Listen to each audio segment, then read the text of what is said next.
Bonsoir à vous et bienvenue sur notre chaîne YouTube Focus and Training. Focus Training, Focus Espace Training. C'est notre chaîne YouTube qui vous donne beaucoup d'actualités sur ce qui se passe sur le plan comptabilité et fiscalité des entreprises. Nous sommes au Cameroun et plus précisément à Douala lorsque nous essayons de mettre en ligne cette vidéo. Alors, une internaute m'a interrogé de savoir le droit d'enregistrement, à savoir il dit: bonjour à tous, s'il vous plaît, j'ai besoin des explications plus simples sur la taxe foncière et le droit d'enregistrement. Oui. J'ajoute que pour cette vidéo, on ne doit pas prendre suffisamment de temps parce que si on traite deux points, c'est qu'on sera dans les 15-20 minutes et c'est costaud. Oui, ceci dit, on traitera juste un seul point parce qu'il y a le cas pratique bien après. Donc on traite des petites questions de réponse et puis demain on pourra finir avec le cas pratique qui a 3 exercices. On traitera le premier exercice relatif au droit d'enregistrement. En fait, il pose la question de savoir, ou alors il voudrait qu'on lui explique ce qu'on appelle taxe foncière et droit d'enregistrement.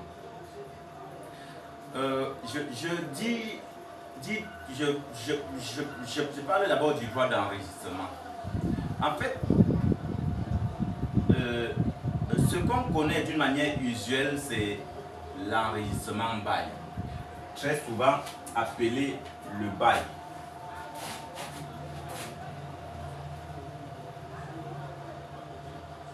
Le bail est aussi appelé l'enregistrement.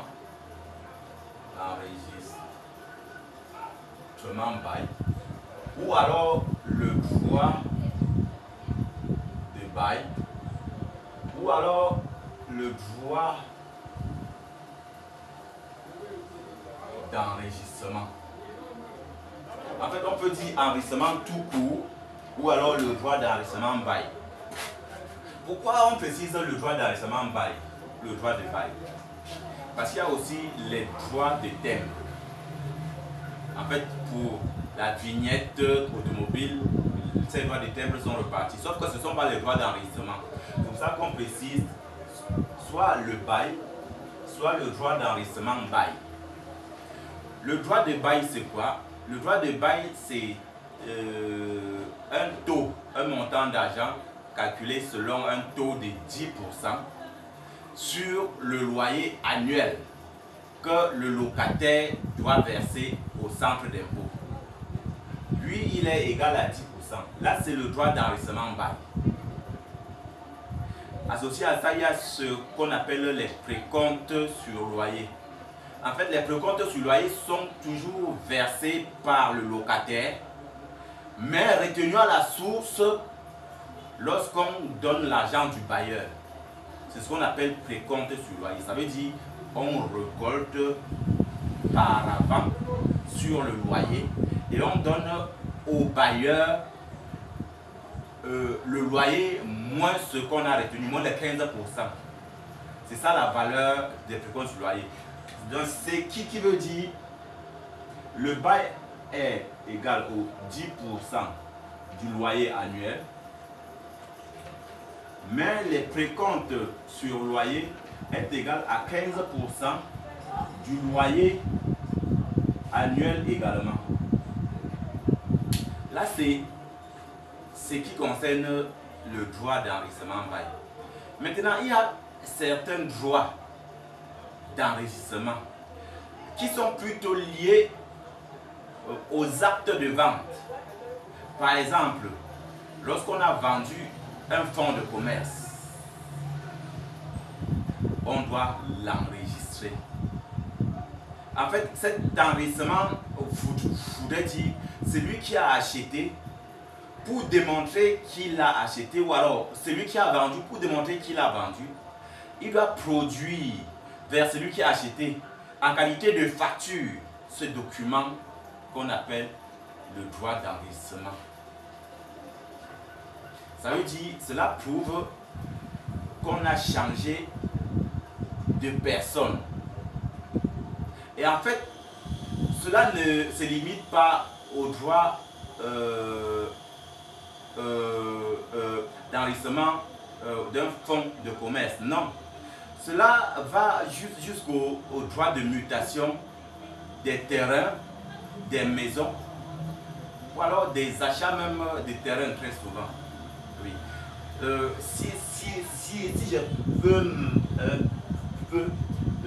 peux m'aventurer un petit peu dans la loi,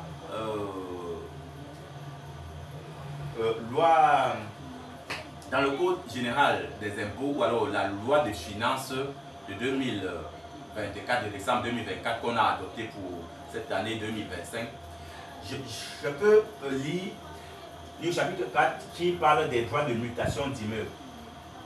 Je lis très succinctement. Il est intitulé au profit des communes un droit de mutation d'immeubles tel que prévu par le Code général des impôts, applicable ainsi qu'il suit.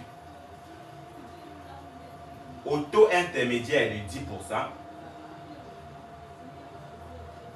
au 10% des actes de mutation d'immeubles urbains bâtis. Donc pour ce qui est des immeubles bâtis au centre urbain, le taux est à 10%. Pour ce qui est des actes de mutation d'immeubles urbains non bâtis et ruraux bâtis, le taux moyen est de 5%.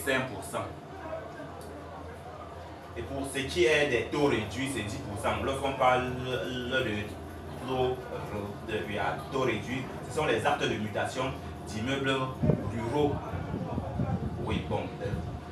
Quand on dit immeubles ruraux non bâtis, en réalité, ce sont des petites erreurs que nos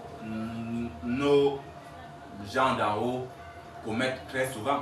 Parce qu'en fait, selon eux, immeuble signifie quoi?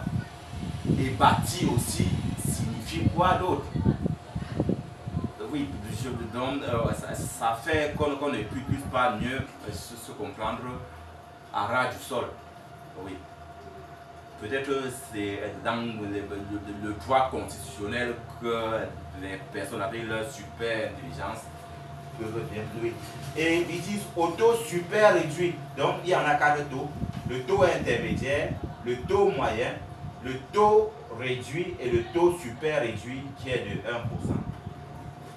Il dit, nonobstant les dispositions de l'article 344 du Code général des impôts, les actes de mutation d'immeubles au profit des associations reconnues d'utilité publique et des organismes confessionnels régulièrement autorisés. On veut dire, mis à part les actes de mutation qui sont liés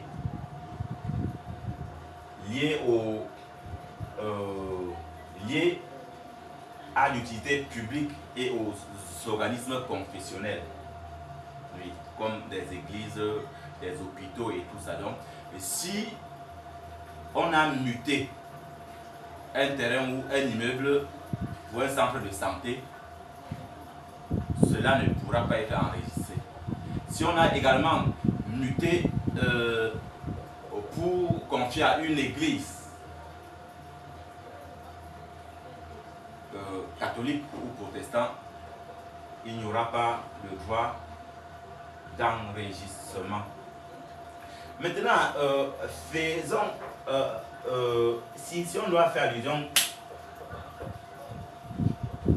à la taxe foncière, il parlait qu'on lui explique d'une manière simple ce qu'on appelle la taxe foncière. En fait, la taxe foncière, c'est un taux qu'on donnerait ou alors qu'on donne à chaque personne qui détient un terrain ou une maison ou un immeuble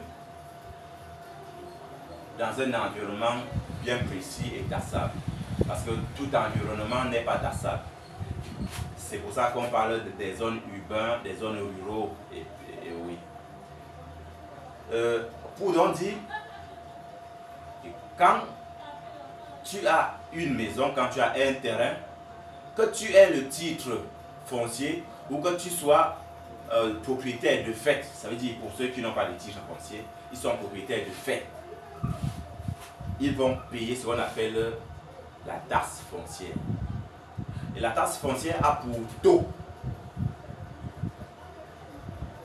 0,1% de la valeur du terrain. Associé à ça, la valeur de la construction qui est sur le terrain. Qu'est-ce que je veux dire?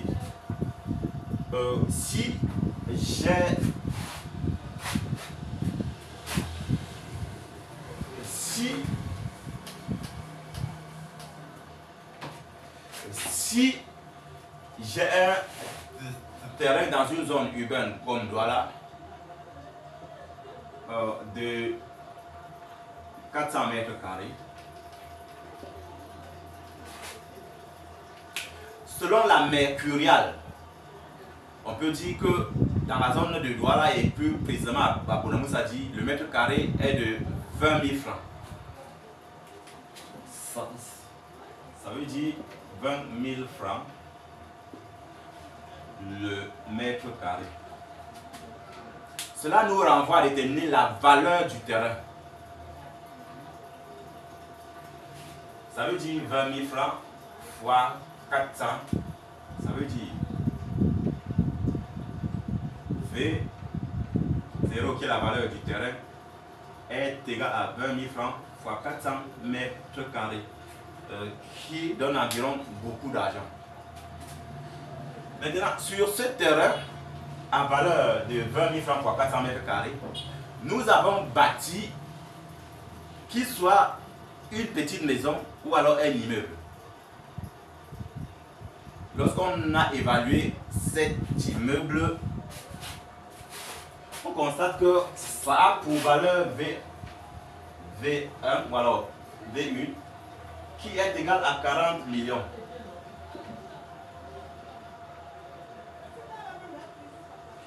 Maintenant, quelle est la taxe foncière?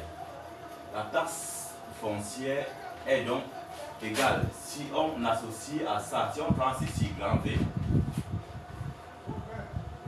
la taxe foncière est égale à 0,1% fois grand V, qui est la valeur globale du terrain, qui est la valeur globale du terrain et de ce qui est là-dessus. Et lorsqu'on a fini de liquider, ça c'est ce qu'on appelle la liquidation de la taxe foncière. Lorsqu'on a fini la liquidation, on passe au paiement. On peut aller déclarer au centre d'impôt, qui aujourd'hui est appelé centre des impôts des particuliers. Oui, je pense que le nom a changé aujourd'hui. Oui, selon le Code général des impôts de cette année, on ne parlera plus de CDI, mais on parle de centre gestionnaire, centre de gestion des impôts des particuliers. On peut donc se rendre là-bas et puis, avec l'assistance de ces gens, on déclare notre taxe foncière. Comme on peut, de par notre déclaration des revenus des particuliers qu'on effectue chaque année de janvier jusqu'au 30 juin, on peut le déclarer à l'intérieur parce qu'il y a une rubrique consacrée uniquement à la taxe foncière. Donc nous pouvons le faire à l'intérieur. Merci d'avoir suivi cette vidéo et si cette vidéo vous a plu, n'oubliez pas de commenter pour poser des questions parce qu'à travers ces questions nous allons vous répondre ou alors faire d'autres vidéos et dans le sens d'approfondir. Et vous pouvez vous abonner si vous n'avez pas encore fait votre abonnement, n'oubliez pas de liker, de partager et d'activer la cloche d'identification pour que notre vidéo vous parvienne lorsque nous mettons en ligne. Merci et rendez-vous à la prochaine vidéo. C'était Focus.